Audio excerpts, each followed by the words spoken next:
En 2020, euh, l'activité des marchés, aussi bien du neuf et de l'ancien, vont être gouvernées par les décisions qui sont les décisions, les réponses que les établissements bancaires vont faire aux sollicitations des autorités de contrôle bancaire.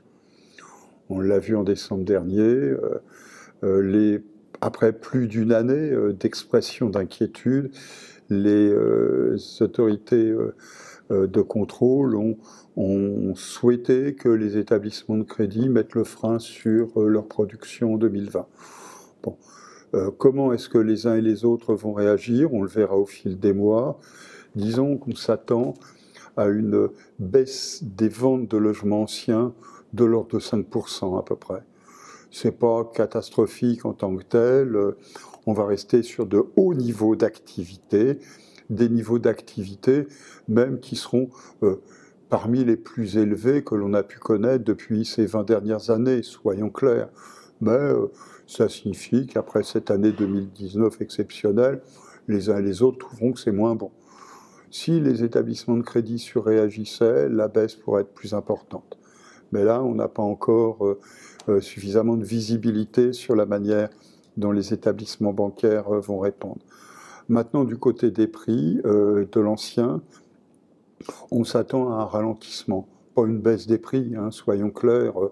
Le spectre de l'effondrement des prix qui ressurgit de temps en temps, bon, comme le disait un ancien président de la République, ça fait pchit depuis longtemps, d'accord? Mais toujours est-il qu'on va avoir une moindre progression des prix. Par rapport aux 4,7% de 2019, on s'attend à 4% d'augmentation. Maintenant, voyons bien. Hein, ce que LPI permet de faire, c'est de comprendre la diversité des situations géographiques. Et donc, quand on regarde depuis 2012, pourquoi depuis 2012? Parce que c'est un moment particulier dans la vie des marchés immobiliers récents. Depuis 2012, en moyenne, France entière, chaque année, les prix ont augmenté de 1,9%. Dans les 2/3 des grandes villes, les villes de plus de 60 000 habitants, les prix ont progressé moins que 1,9% par an. En général, de l'ordre de 1,3% chaque année. C'était moins que les prix à la consommation, soyons clairs. Et même dans 20% des grandes villes, les prix ont baissé. Et ils ont baissé en moyenne chaque année. En moyenne chaque année. Hein, ça signifie que des années, il y a eu un petit pic, et l'année après, il y avait un creux. Et quand on regarde, finalement, on a un tiers des villes où les prix ont augmenté plus vite que 1,9% par an chaque année.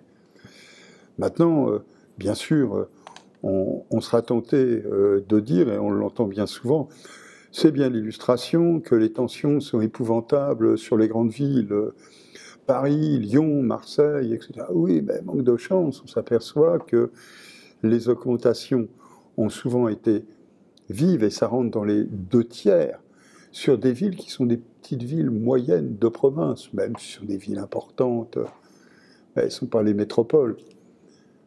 Angers, par exemple.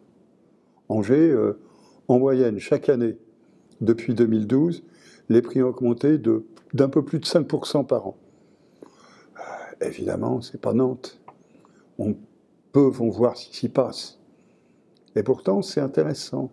Donc, ce qu'on attend en 2020, c'est un ralentissement, des prix qui augmentent moins vite là où ils avaient cru le plus rapidement en 2019 en tirant les indices de marché, et des prix qui restent contenus sur les villes où finalement les prix avaient augmenté modérément. Alors maintenant, je finirai simplement en disant, voyons bien que les vieilles idées, qui sont les vieilles idées qu'on retrouve tels les marronniers, méritent d'être dépoussiérées. On sait bien sûr que Paris, dit-on, est la ville la plus chère. Et on dit il suffit de franchir le périphérique. Donc on va franchir le périphérique, un peu plus de 10 400 € du mètre carré sur Paris pour les logements anciens. On franchit le périphérique. Ah ouais, mais là, il faut faire attention parce que si on s'arrêtait à Neuilly-sur-Seine, on serait bien embêté. On est à 11 300 € du mètre carré. Donc, il faut faire attention. On va faire attention. On va franchir le périphérique, mais en évitant Neuilly. Donc, si on regarde, on va avoir le Valois, on va avoir Boulogne-Billancourt, on va avoir ici les Moulineaux, où là, d'entrée de jeu, on perd plus de 2000 € du mètre carré. D'accord? Alors là, c'est la vieille idée, on franchit le périphérique et bon, alors on va dire quand même 8000 € du mètre carré, c'est encore un peu cher. Bon. Alors on va aller un petit peu plus loin, c'est-à-dire on va franchir la Seine, puis on va rester à l'ouest. Donc on va franchir la Seine, on va prendre Andière, hein, par exemple. On va. Et là, on aura une nouvelle marche de 2000 €. On descend à 6000. Et puis si on était un peu plus audacieux encore, qu'on a jusqu'à Colombes ou jusqu'à Nanterre, on descendrait à 5000 € du mètre carré. Donc 5500 € du mètre carré en moyenne.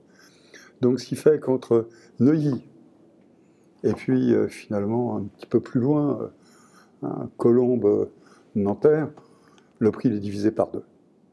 Et là, pour beaucoup, ce sera l'illustration du fait qu'il est impossible de se loger dans Paris. D'ailleurs, on ne comprend pas où en région parisienne. D'ailleurs, on ne comprend pas pourquoi il y a une pression de la demande aussi forte et pourquoi des biens présentés sur le marché partent aussi vite.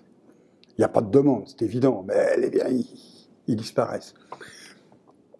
Alors évidemment, c'est pas la même chose en province, on le sait. Sauf que, si on prend Bordeaux, voilà, eh bien, on va faire quelques kilomètres, on va aller à Pessac ou à Mérignac. Eh bien, entre Bordeaux, ville, et Pessac-Mérignac, la marche est de même ampleur qu'entre Paris, intramuros, et puis, par exemple, Asnières. D'accord? Et puis, ben oui, mais on dira oui, mais Bordeaux, c'est normal. Eh bien, regardons Lille, c'est la même chose. Et pourtant, Lille, c'est pas, ça joue pas dans les palmarès qui sont les palmarès des villes les plus chères. Et pourtant, quand on passe à Roubaix ou à Tourcoing, la hauteur de la marche est comparable. Et je pourrais vous parler aussi, bon, voilà, partout.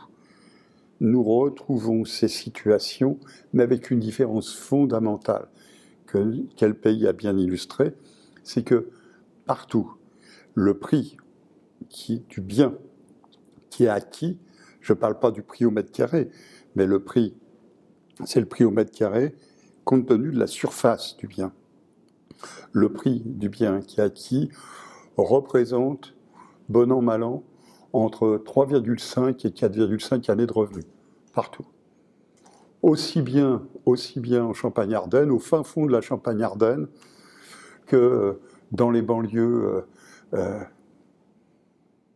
convoitées de Bordeaux, de Toulouse ou de Lyon. Et donc on est là sur une situation qui fait que LPI s'efforce de montrer que le tropisme parisien est peut-être un peu disproportionné au regard de ce qu'est la réalité de l'ensemble du marché national.